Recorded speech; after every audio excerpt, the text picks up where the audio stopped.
Channel here over at SubScribeStar. How did it take 4 seasons for MAGA to realize the boys is all about them?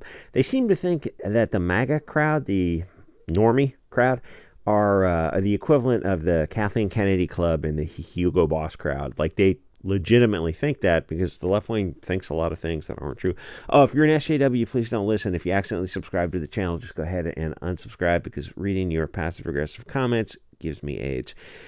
Hey, MAGA, they just nuked another pseudo-edgy, it's always sunny type of show. It's like, who didn't see that one coming?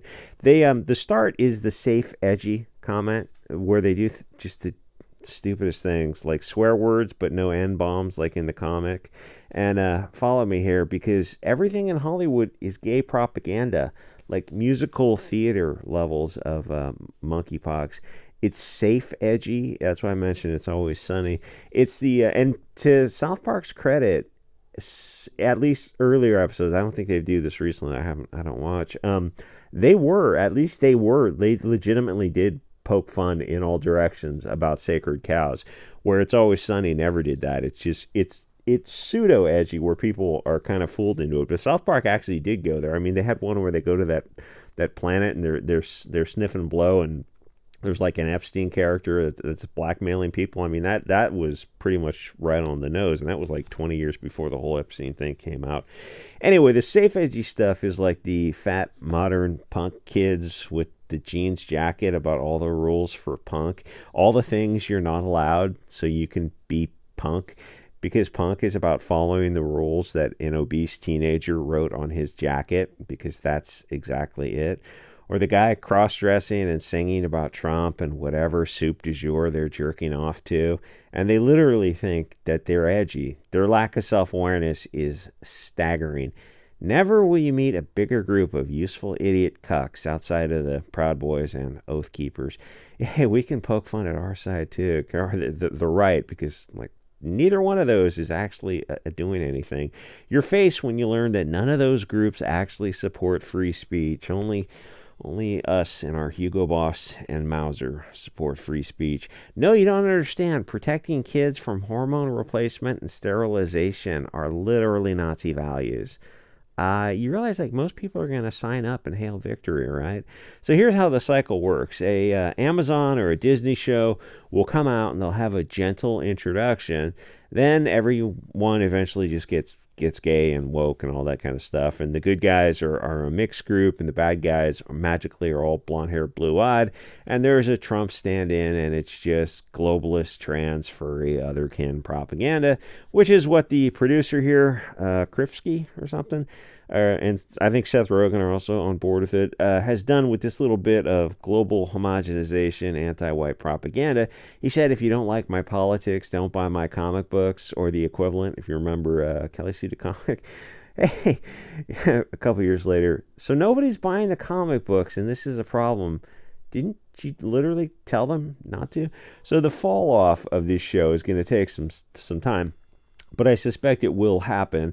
A show slowly gets woke and anti-white, and then the reviews tank, and the producers and the actors will go do interviews, and then they'll double down and explain how much they hate Christianity, European people, nationalism, whatever the standard operating procedure is, they'll follow it. And people will start to spread the message on social media, and the fighting will start, and the YouTuber, the Phantom Menace crowd will start in with making videos about it, and then the dilating crowd on Twitter will call everyone Hugo Boss. But the whole time they have this spurg fight, and there's a little spurgy on both sides.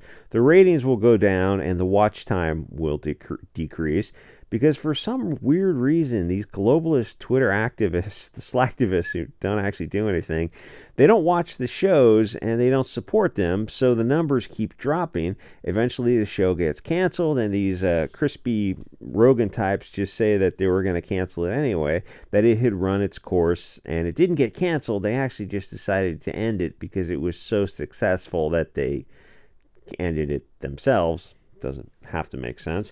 And yikes, my guy, touch grass. Like, what even is this? There's nothing woke. What even is woke?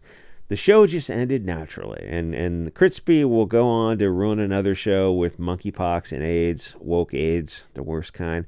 Here's the thing, if you're paying these people, then you're supporting them. And I admit that people get Amazon Prime because of the shipping stuff, so it's kind of clever for them because they can use this shipping company to subsidize their globalist propaganda. And then Disney, though, doesn't have that excuse. And people go, oh, no, my excuse is I've got Disney for the kids, which seems like a good way to make them gay communists. We didn't have streaming shows in my day. We had books, and even TV was like 3 or 4 channels. And the funny thing about the global homogenization propaganda is that when they make shows and characters like The Boys or Starship Troopers, people end up liking the wrong concepts and characters because fascism actually is really cool. The left wing thinks it's beautiful people in great uniforms. It's kind of a weird cell phone for the Bolsheviks because they're so fat and ugly. The physiognomy is real meme comes to life because much of the left wing is ugly, miserable, resentful-filled people who just need to eat less and exercise, and they wouldn't be left-wingers anymore. Yeah, I always said, like, there's a lot of left-wing guys who I think we could win over if we just like put them in a fitness camp. I almost said camps, but and get them in shape, and suddenly they realize, oh, kind of what you put out in the world is what you get back. And left-wing people put out these miserable vibes, and that's what they get back. So they find these other dysgenic people who are kind of content to take the softer, easier path where everything is acceptable. You can just eat as much as you want, drink as much as you want. And they turn it into like, no. It's not, what's one of the sins? Sloth or whatever, the one where they overeat, the 7 deadly sins. It's actually fat positivity. No, it kind of seems like sloth. I mean, you're just eating more than you need to. That's why you're fat. No. It's more complicated than that. No, I mean, you can take a chemistry class. It really isn't. Anyway, so you look at them doing the slut walk, fat pride demonstrations, and you really can't tell them apart. Fat, confused, brainwashed whores who would rather do anything other than simply eat less. So they create a whole woke headcanon to justify the fact that Twinkies are delicious. And they are, but in moderation. And the participation trophy generation doesn't understand the concept of restraint because they were never told no. They want it, whatever it is. They want to consume. They want to put the picture online of them being quirky, eating tacos. Thank God for these great restaurants. You know their recipes, right? You get that. And no, that's appropriation. Yeah, I don't care. Most of us don't care because we don't think any of that stuff is, I mean, it's as real as your fake pronouns. Or they're, eating tacos, drinking an IPA, which that's a great combination, don't get me wrong, but you can stop flooding my Facebook with it. Anyway, everything is kind of quirky, fat girl performative. The thing itself isn't important. It's putting it online that matters. You have to prove to your parasocial online friends that you actually have a life outside of being online, except they mostly don't because you can scroll their timeline and see that they're on it all the time. It's why shows like The Boys eventually go up their own ass and fail. The globalist soy boy pussies who write it can't help but virtue signal to the audience. But it's not for entertaining, and that's what people are on board with, not propaganda. Even the left wing doesn't want to be preached to the choir that much. They still want a little bit of escapism. And the viewers just start to disappear and the cycle repeats. And at least with something like Rings of Power, that was woke cancer right out of the gate. So was Wheel of Time. And House of the Dragon, which I will admit is actually one of the woke, the shows that people are cool with. I guess black chicks and white wigs must be sexy or something. I'm not sure how that show caught on. The others didn't. So yes, we get it. The anti-white globalists wrote a show that hates Trump and European Americans, Christianity, nationalism. We get it because it's everywhere and everything. People got that the whole 4 years. Or the first 3 seasons. It's just the 4th season really went off the rails, which is being so obvious. The She-Hulk moment, and I think the last episode where they're doing like an Elon Musk, Trump type of right-wing influencer dude, bro guys or something. But they're so woke, they go full circle, and it's a mixed race group of people. And it's like God, who was that group of that they were protesting. It was a group of people in the rain in white t-shirt, button-up shirts, holding tiki torches, and they were meant to.